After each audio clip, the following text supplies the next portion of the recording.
Okay.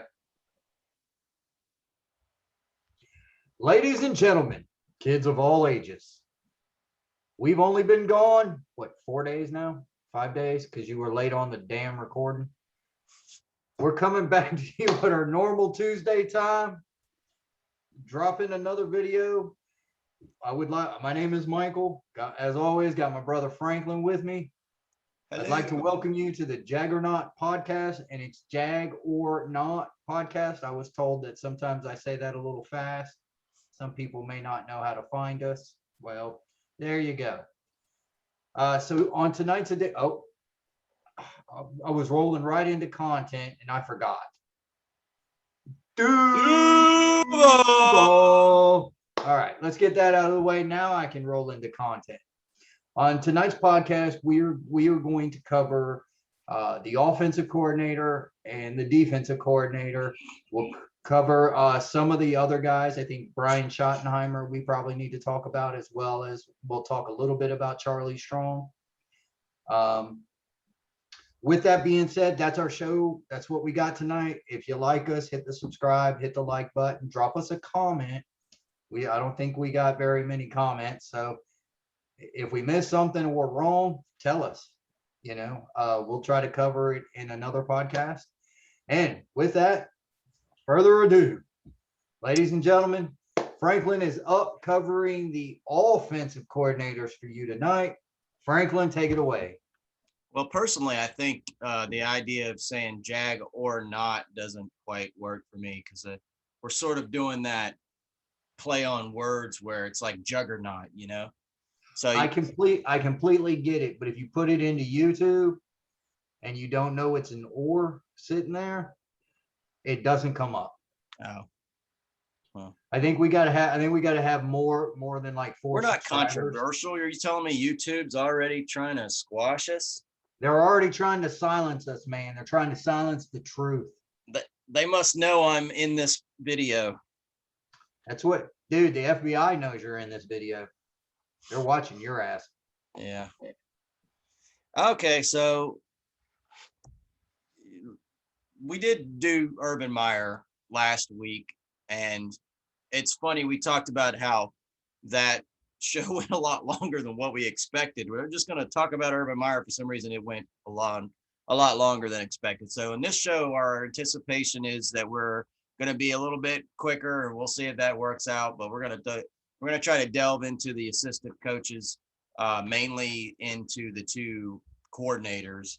I did just want to mention Charlie Strong, the fact that he is the assistant head coach, and obviously this kind of this whole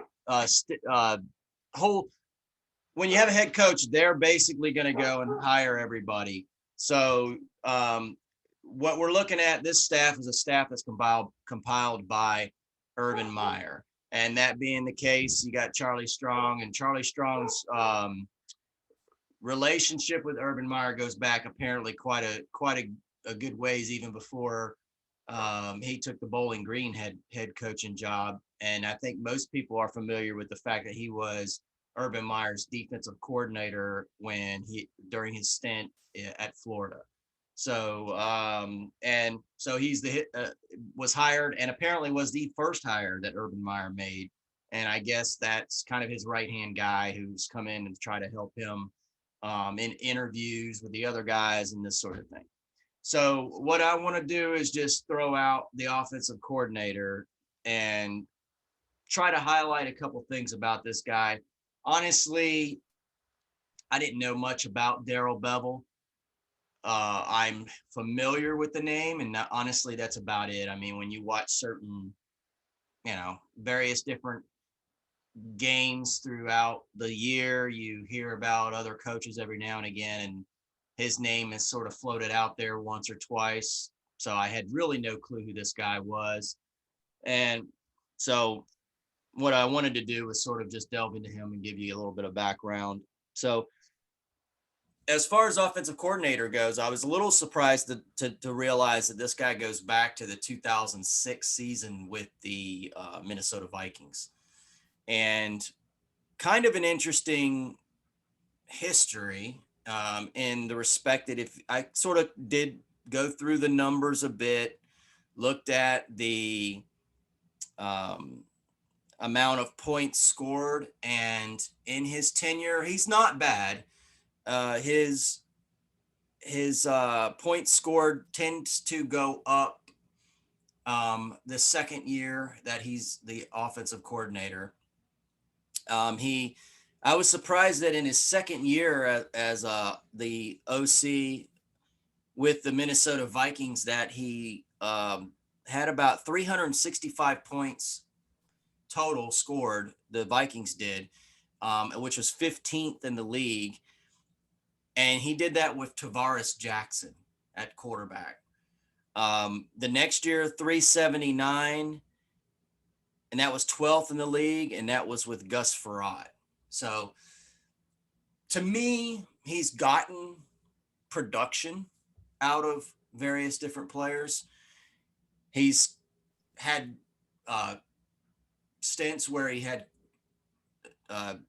Brett Favre as his quarterback. Okay, not too great. But the thing, so where he sort of, I think, has, you wonder why was he hired by Urban? Jacksonville. And yeah, so the deal is, to me, it's a couple things. I'm not sure about the connection that he has with Urban. I do know that the way Urban talked about him during the press conference is that he had the best interview. So apparently Urban did more interviews for head coach or for assistants for the Jacksonville stint than he did any time in his career. And so he narrowed it down to offensive coordinator Darryl Bevell. So make of that what you will. Does that mean he's good or not, or was the people he was choosing from that bad? I don't really know. So he was after he went from the Vikings, he went to the Seahawks. He was offensive coordinator from the Seahawks, and his very first year as offensive coordinator with the Seahawks was Russell Wilson's rookie year. And my thought process on this is that you've got a rookie head coach or rookie quarterback, and he did really well with Russell Wilson that year. And we have a rookie quarterback in Trevor Lawrence this year. So he has some experience with producing with a talented rookie quarterback. I'll interject just for a small moment. I agree with everything that you said. Basically, every time he's had a decent quarterback, he's had a decent offense, middle of the road or better. I will say this, though, when I was reading up on him, I was a little shocked at this. So I think they said only a handful of NFL personnel actually went to watch Russell Wilson's pro day. Bevell was one of them. And then after the draft, when they asked Pete Carroll about drafting Russell Wilson, he said he wasn't sure that was Bevell's project. Oh, wow. No, I didn't know that. So yeah, maybe the guy's got an eye for talent. If I'm not mistaken, I think he might have even been a quarterback. I don't know that much about his background as far as a player is concerned. I just jumped back into his coaching career. I did find it interesting, though, when after his stint with the Seahawks, which was a good while, he went from 2000. He was offensive coordinator, looks like from 2012 to 2020. And I'm sorry. No, that's not I got right. 11 to 17. Yeah. So, I forgot to write where it was at. Yeah. So it was a 2017. What I found interesting about that was the guy who took over for him as offensive coordinator was Brian Schottenheimer. Yeah. So I saw that too. Yeah. Makes you kind of wonder if it was a bit of a a package deal, so to speak, or I don't know how these interviews go. If if he's talked with Schottenheimer, and when he's or maybe Schottenheimer was interviewing for the OC job too, and maybe Urban liked what Schottenheimer brought to the table as well, but like Bevell better, and decided that maybe I can hire Schottenheimer as the QB guy. Yeah. So one more Passing thing. coordinator. What is he a passing coordinator? Well, one more thing on Bevell. I think Bevell was fired from Seattle, and Schottenheimer was hired, and I think it had something to do with the play in the Super Bowl where it's like third and one, second and one. They're going in and they decide to throw it. Was he fired that next year though? I don't believe so. I think it was the following year he got fired. Okay. So I think that probably helped fray the relationship between him and Pete Carroll. Pete Carroll seems to be a bit of a diva, a little bit, but yeah, so I wanted to make it known that we are putting it out there that basically Bevell will go down, if he does nothing else, he will go down in history as perhaps calling the worst play at the worst time in the Super Bowl.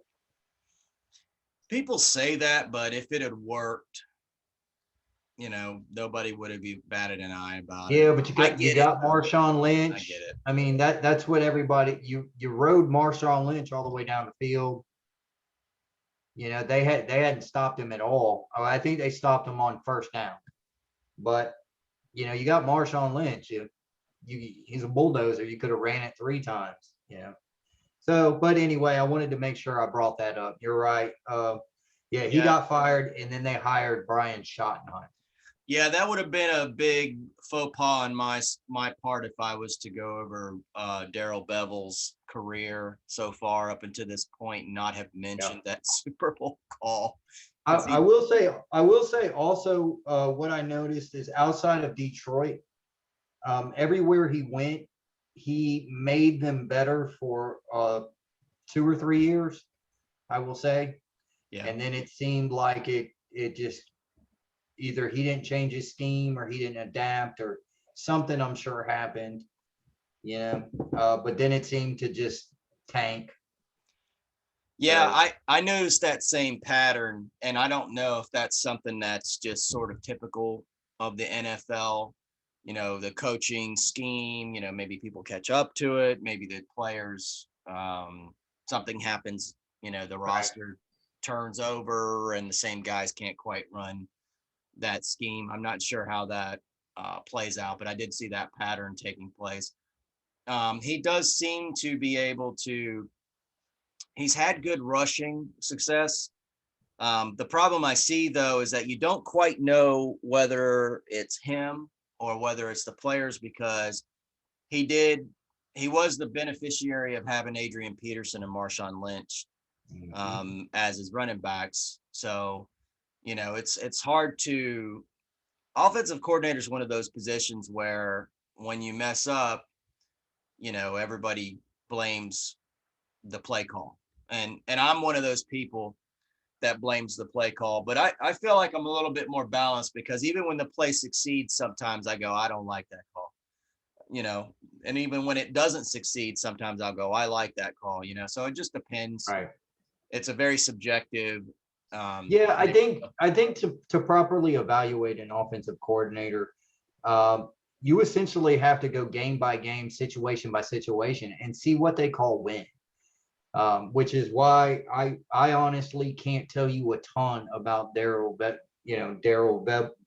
Bevell outside of what the stats say. Yeah. I don't know what he likes to do on third down, 3rd and 6, or 3rd and 4. I can tell you that, yes, he's had AP and he ran just fine. He had Marshawn Lynch, ran just fine. I can tell you that every time he's had a quarterback, be it Brett Favre or Russell Wilson, his offense was decent. It was a top 12 offense. Yeah. So that's the stuff I can tell you. Which is the hope, yeah, I don't know much about his scheme, but on that point, it is interesting to note. I did press check in on the press conference that Urban Meyer had when he, after he had compiled his staff and was sitting down with the media, and they brought the staff in and met with Urban Meyer and the guys that he had hired. And one of the things I noticed that he said in regards to Darryl Bevell, which I took note of, was he did, and I mentioned this already, that he was by far the best interview, which I thought was weird, just because I don't know, seemed like he would have interviewed other people, but I guess it's not weird. Anyway, but the thing that was important to me was he said, Urban believes in his ability to adapt to the offense that I am going to implement, which is different than what he has done. So, even if you look at and were to do this a massive deep dive into what Darryl Bevell likes to do, I don't think you could get an accurate picture of what to expect out of this Jaguars offense, because it appears that he's here and been chosen by Urban to implement Urban's style of offense. And another thing I noticed was a quote that I have. It might be a paraphrase, but it says, "We have the number one overall pick, and I have a real clear vision of how I want the offense to look."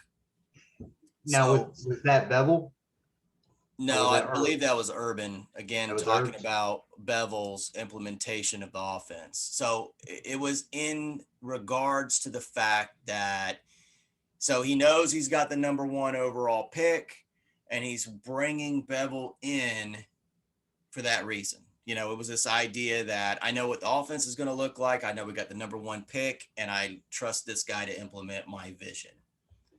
So, and as far as that goes, that's about as much as I've really got on And Darryl Bevell. yeah, and that's really, I mean, at this point, without seeing anything, without watching training camp, without really doing anything, we don't really know. We know that Herb's been successful. We talked about that last week. Here we are talking about the new offensive coordinator. And we know that when he's had a quarterback and a running back, he's been successful and his offenses have been successful. So, and plus he he has a lot of experience that he comes with. So, one thing I'm going to touch on here is Brian Schottenheimer. Did you do any research on him No, other than the fact that he took over for, or Bevel? yeah. And I do want to mention before we leave Bevel real quick. So he was the Detroit offensive coordinator for the past couple years That's under Matt correct. Yeah. Patricia. And he also, in regards to the point that you made about his experience, he actually has experience as the head coach, because they fired Patricia last year before the end of the season. So he actually was technically the interim head coach for a while. And it does seem like the team responded a little bit, at least at first, to his and you don't know what is that they're responding to Bevel or just the fact that it's a change. I think sometimes Right. just the change itself. I mean, we saw that with Doug Marrone, when they got Yeah. rid of Gus Gus Bradley. Bradley. Yeah, because we won the last two games of that year, and everybody was talking about, oh, it was the coaching change. It was the coaching change. It It probably was was just stark change. though. It Yeah. was very stark, the difference So, though. well, that did not continue. And it did not. It did not. So I'm going to move on. I'm going to move on to Brian Schottenheimer. So Brian Schottenheimer is the son of Marty Schottenheimer. That's how he's got his start in the NFL coaching circle. He was a QB coach early in his career. He was the Jets OC from 2006 to 2012. He was the Rams OC from 2012 to 2014. He was the Colts OC from 2016 to 2018. And he was the Seahawks OC from 2018 to 2021 when he got fired. One of the things I noticed when I was looking up and watching some different commentary on this guy, is there were several interviews with defensive players who played against the Seahawks. And essentially, they told these reporters in these interviews that we knew what the plays were based off their emotions. That not And good. that, and now we're bringing this guy in to be our passing coordinator. He's not the offensive coordinator. He's the passing coordinator. So that bothers me. Plus, like the Jets OC from 2006 to 2012. I'm not sure if they did anything, honestly. The Rams OC from 12 to 14, the Colts OC from 16 to 18, and then his best success came probably with his best quarterback in Russell Wilson from 2018 to 2021.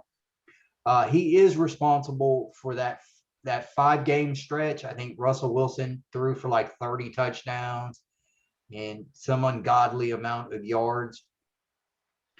And shortly after that, anyway, the Seahawks, I guess, came back down to earth or something happened.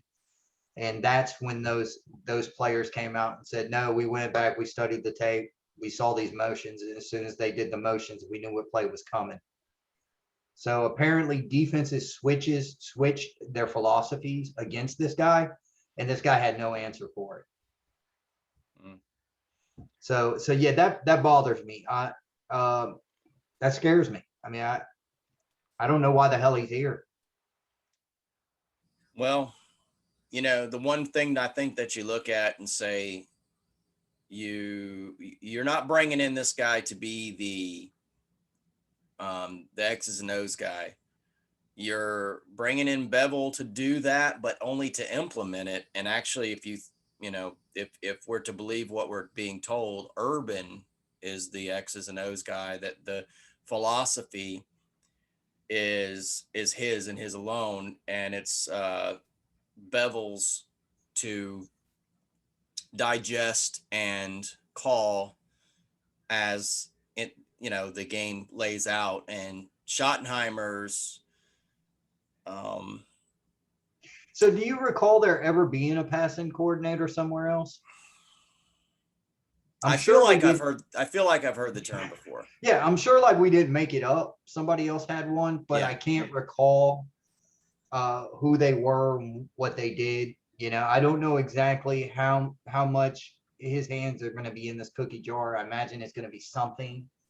But just given the fact of what I heard from looking at him when he got fired from Seattle, I honestly, I don't like it. I don't even see why we would need him. The problem, the problem I think is this, though. I mean, and this is always where you're left with. Do you focus on the negative of somebody's resume in history or the positive? Because here's what you end up doing. You end up going with somebody who has less of a resume because and then you go, well, but they don't have the negatives. And so, I mean, I'm not disagreeing with you. I'm just playing devil's advocate here. If you think about it, we've got it. This seems to be the way that this is going too. I guess there's so much money to be made at the NFL. They can afford all these coaches because you got Charlie Strong, you've got Darryl Bevell, and that we're not talking about Urban, obviously. And he's somehow the offensive guy, really, who's philosophy wise. Then you got the passing game coordinator. I'm sure do they have a quarterbacks coach as well, or is Schottenheimer? I think he is the quarterbacks coach / And so, you know what, maybe this is then, maybe this is just a way to make Schottenheimer feel better. Like a title. Yeah. Maybe it's just a title. Maybe he's just the quarterback coach, and, maybe it's just a fancier way to give you. Well, maybe because if he can't bring us that 30 touchdowns in 5 games that he had the Seahawks doing, and change it up when the defenses realize that they need to be in cover 2. If you can bring us that and change it up because you've learned from your mistakes, all right, come on. If you can't, just quit, just leave, go be a banker somewhere, because you need to adapt. and that's what scares me is when I looked specifically at Schottenheimer, I didn't see a lot of adaptation. He basically every 3 years got moved around from one offensive coordinator position to another one. He exploded again in Seattle, but that was only for 5 games. When the defense adapted, he shit himself. So some people say it's potentially Pete Carroll because Pete Carroll thought they were throwing the ball too much. Some people said it was the defenses were playing nothing but cover two and blitzing a ton. So, but as an offensive coordinator, you need to have a plan for that because this is the NFL. It's going to happen, and it seems like he didn't have a plan for it. So yeah, he scares me. I'm not entirely sure what to make out of the entire offense. All I can hope is that what Herb is bringing is something new. It's something that basically will take what the defense gives you, and then we'll start to put pressure on you from there. You know, if you're in cover two, then it'll throw underneath with ETN. ETN will go for 12. James Robinson will rip off runs on you. When you bring 8 in the box, we'll throw it over your damn head, you know? I mean, hopefully that's what it is. I don't know. Nobody knows. But yeah, Well, just I do. There's a couple things. The positive. Let me go negative first. I don't like the fact that we tend to be tied so heavily to the Seahawks. Not that I think that's a bad team to be tied to. If you're going to pull, I mean, they are one of the better teams in the past decade. So that's not a terrible place to draw your coaches from.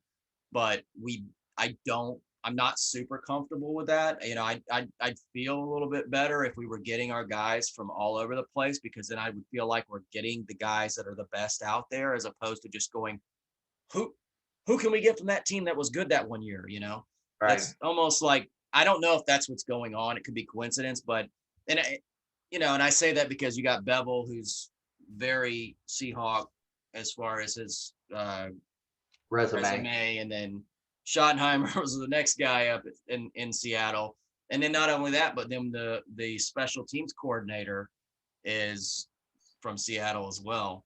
So Yeah. we've got, and you know how much Urban Myer loves special teams. So passing, offensive play calling, and special teams all have a Seattle Seahawk connection. But in regards to the positive is we do have a mobile quarterback here in Trevor Lawrence, and Russell Wilson is a mobile quarterback. So they've got some experience dealing with that flexibility. That's all I've got as far as positivity at this point. But and experience, yeah. I mean, which you mentioned, I mean, they are experienced, which I don't know how much you give to that though. Yeah, I mean, again, at least Bevell has been successful.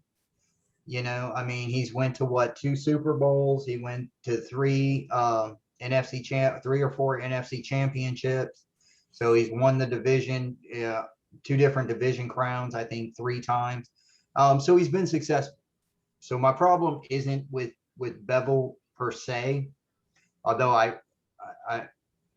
get what you're saying, but I really don't like retreads, you know, because because the NFL coaches have this thing where it's what they call, how they call it, their plays, not the players. You know, and so they refuse to adjust their schemes.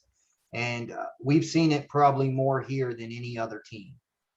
You know, we basically get pigeonholed into doing something, and that's what we do.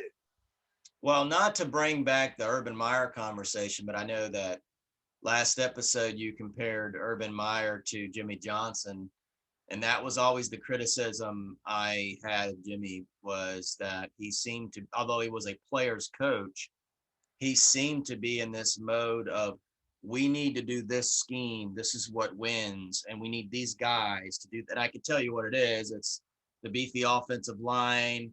It's the trap blocking. It's the speedy middle linebacker. I mean, there's things that he sort of, I don't know, say brought to the NFL, but, and it's like, The problem is the NFL changes. And like you just mentioned, the defense will adjust to the offense and vice versa. You have to be the ones that adjust as well. You can't sit there and go, I've come in And with an innovation and this and is that, this and is the that scheme that works. that may very well cause Herb to have another brain aneurysm. I mean, it's possible in 2 years. Herb. I'm trying to think of another something. He's already had a heart. He's already had his head. You know, I'm trying to think. I don't know. Maybe something with the throat, so he can't talk. You know, I mean, it's possible. It is possible. Maybe he's got that blueprint. He needs that, beefy offensive line and that fast linebacker. And he believes he can do it again because he's Urban Myer, and Urban's done it everywhere. Yeah, that's the scary part, and that is something that I do fear. I do get the impression by listening to in preparation for the last week's talk that Urban doesn't do that he is, because when you said it's a plays not players kind of thing, he actually, I heard him specifically say it's players not plays. So he and if you think about his emphasis is this: we need to put these guys in position to win. We need to make sure they're healthy. We need to make sure they have everything they need. We need to make sure, it's our responsibility as a coaching staff to give these guys and put these guys in the position, which I like that. I like what he's saying. Whether it works, whether that's going to translate is a completely different matter, but that does sound like the coach that I like and not like the coach I don't like, which is this is how I we do agree. things, and this is the scheme that works. Yep. And you guys, we need Yep. to get these players that work, because that's exactly what we did when we got Gus Bradley here, because I watched Caldwell go, Gus Bradley's from Seattle and they got big corners and we got to get 6-foot corners. And these guys we drafted aren't even in the league anymore. And we took our secondary that was average and we brought in below average people to replace them. And then our offensive line, which was terrible, we didn't even touch. And then the next year they're like, our offensive line's bad. It's like, yeah, it was bad last year. When you guys decided to do other stuff because Gus Bradley came to town. It's like, evaluate your roster correctly. How about you guys do that? So we'll see if this coaching staff does that. Yeah. All right. So I'm going to roll into Joe Cullen, our new DC. I'll tell you this. So in my research, guess what? He's never been a defensive coordinator in the NFL. Oh, see, I didn't even know that. That is correct. Yeah. For some reason, I thought he was in Baltimore, but he was what, linebackers coach? Defensive line. Okay. All right. Defensive line. So he has been coaching for a very long time. This is now his second stint in Jacksonville. He was the defensive line coach here when we drafted Alu. So I don't really know what his scheme's going to be. Like, I mean, I know it's going to be a 3-3-4, but I don't know his blitz packages. I don't know where he likes to blitz from. He comes from Baltimore, and Baltimore does a really good job of mixing up their blitzes. Will that be him? I don't know. There's nothing on him really. I will tell you this: he's a D-line coach, and he's been a D-line coach for a long time. He's coached in Baltimore, Tampa, Cleveland, and like I said, in Jacksonville. He's going to be running the scheme is going to be a 3-4 scheme, and it's going to move to 4-3 at different times. What causes them to move to a 4-3? I don't know. Like, I don't know when they're going to implement the 4-3 portion. So I will say that almost everywhere he's gone, the defensive line has improved in sacks, and it's improved in the amount of yards the other team is rushing for. And I've listened to a few interviews from players about him. They like him. They like him as a coach. I do know that the word is that the media likes him too, just because they like to be on the field, because apparently he's got an interesting voice and he's very loud. And it was something that when he was here in Jacksonville in his first time, everybody remembered. And now that he's here, they're like, oh yeah, there's that guy again. There's that loud guy again. Yeah. So, which is, just anecdotal character thing, but doesn't mean it translates to any sort of success. But it is interesting that hasn't been a defensive coordinator before. So, well, let me ask you this. So, in regards to, so we've got the offensive coordinator guy who has been that for a long time. And let's say Schottenheimer, compare Schottenheimer to Cullen, because you were negative about Schottenheimer. So what's your thoughts on Cullen then? Because do you feel a little bit better about the fact that he hasn't been a defensive coordinator? And I'm okay with that. I'm okay with that because he hasn't been a defensive coordinator, but he has like 34 years of coaching experience on the defense. So he's been around coordinators. I think he knows how to be a coordinator. And why I'm okay with this is, again, because everywhere he's went, including Cleveland, they got better in sacks. They got better at stopping the run. Both two things that plagued us last year. So if we believe that our team is not as mediocre as we think, right? And you get a guy who calls the right plays at the right time, blitzes from the right places every now and again. You ain't got to do it all the time, and you're not going to do it all the time. I mean, it's not Techno Bowl. You're not picking from 4 plays. But to me personally, I think that gives me something to be excited about. We're going to be better against the run. We're going to create more sacks. If we create more sacks or even more pressures, we potentially create more turnovers. That means the ball goes back to the offense. That means more W's, potential W's in the column. Well, I do know that Urban Myer seems to have he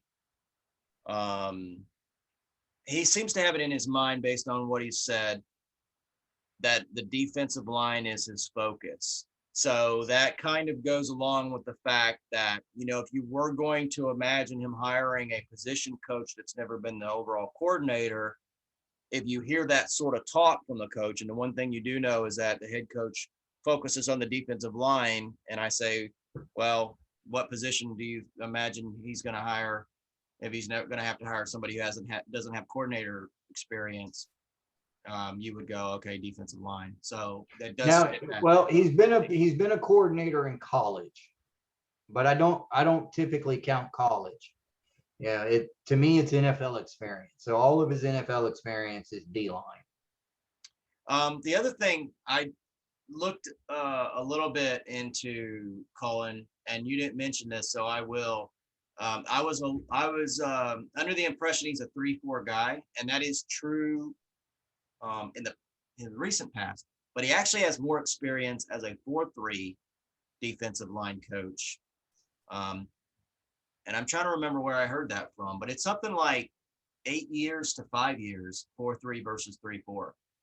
So this, and the reason why I think that might be important is I don't like this 4-3-3-4. It's almost, it reminds me of, if you're not doing one thing great, then you're doing neither well. That's almost the way I kind of feel about it.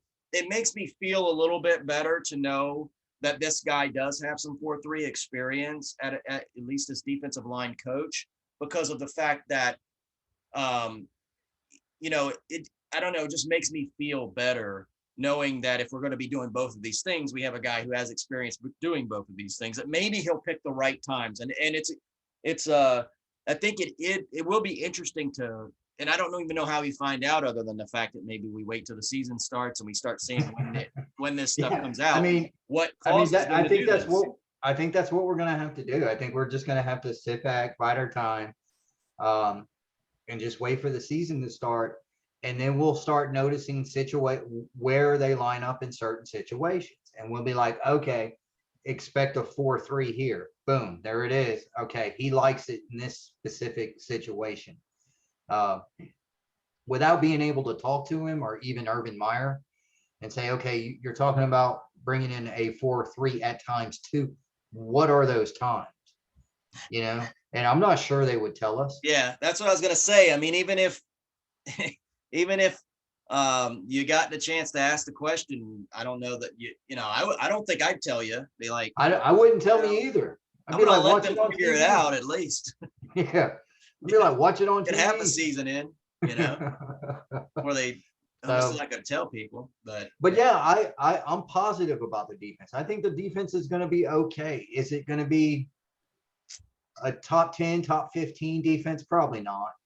I'm thinking somewhere between 17 and 23-ish will be where we end up. well,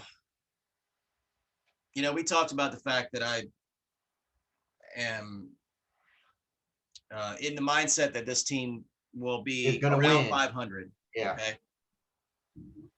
The reason why I feel that way is my confidence in the offense. I think, first of all, we have a running game last year.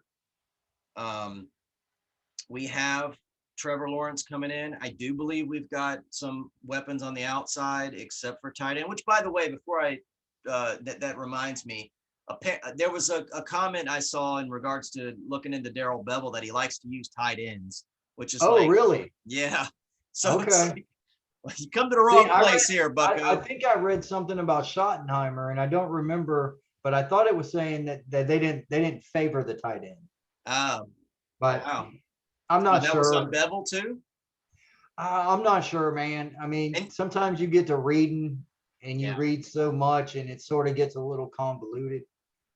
yeah. So I'm sure it depends on if they're a good coach. It's going to be like, I mean, he comes here. Why would you use the tight end in the passing game much? You don't have seemingly anybody that is a weapon.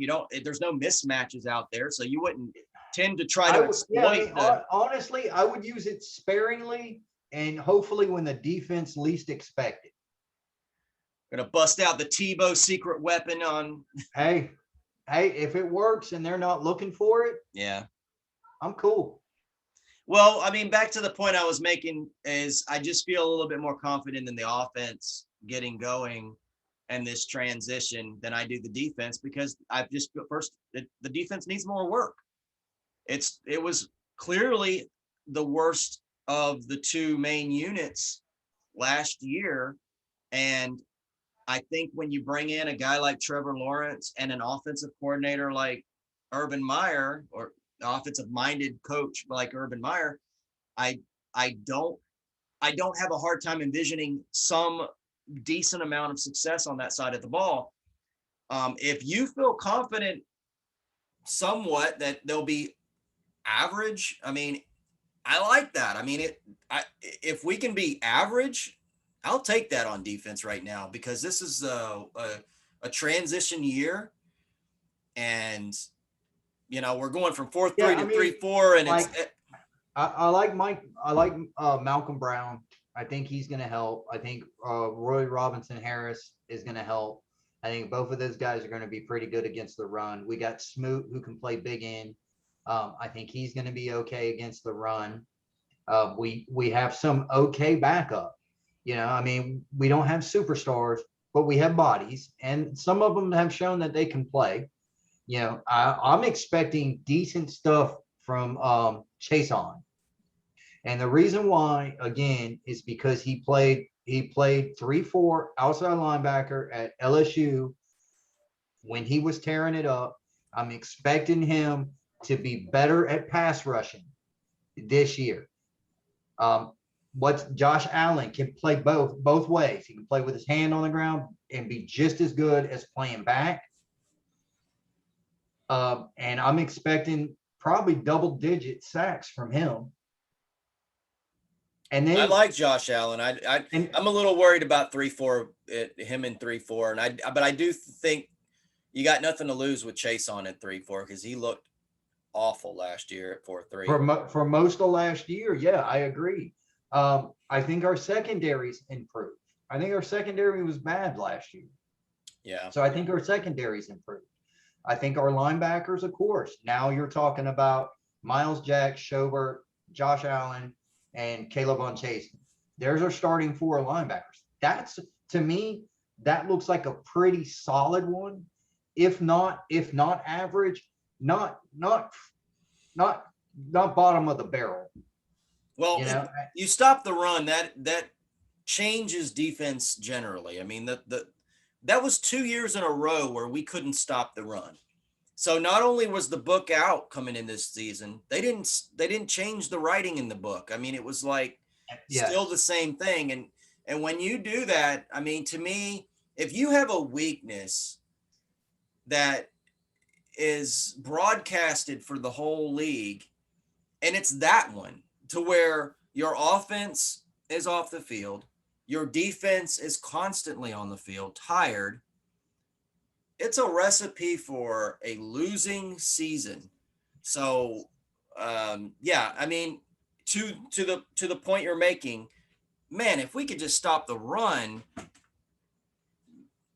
in some professional manner, then I think that you could see the defense improve quite a and bit that's what I'm because it was saying. I said terrible. I would think anywhere from 17 to 23, 17 to 25, somewhere in there. Obviously, the closer to 17, the bigger the improvement. I think we're going to do better stopping the run. I don't know how much more, but how much more better, we're going to More do. better. We're gonna be More more better. better. But I definitely think we're going to be better against the pass. So, and I think that may be where we have to do. Um, I think that may be where we're going to have to make our money, is essentially they're gonna chunk us occasionally. However, when we get them in them 3rd and 7s, which we do sometimes, it's then that we need to make sure we're hitting home, where we're doing those blitzes.